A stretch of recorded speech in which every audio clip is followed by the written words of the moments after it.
Alright people, let's have a look at how to clear your cache in SafePal wallet.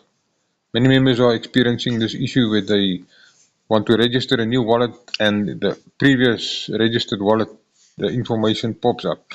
That means you need to clear your cache. So you're gonna open your SafePal, you're gonna select this settings icon here at the top left, next to the bell, top left. Then you will see security, address book, node settings, custom network, and then clear cache or cache, however you pronounce it. You're going to press there and you're just going to press confirm. Older versions, it gives you the option to clear on two places, just clear everything. So that will reset your SafePal app basically. Now when you come back, you will see, do not get a fright, you will see your balance will show 0 again, but just refresh it and it will return.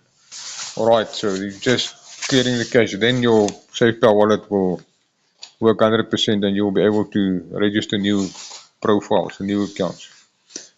Alright, thank you.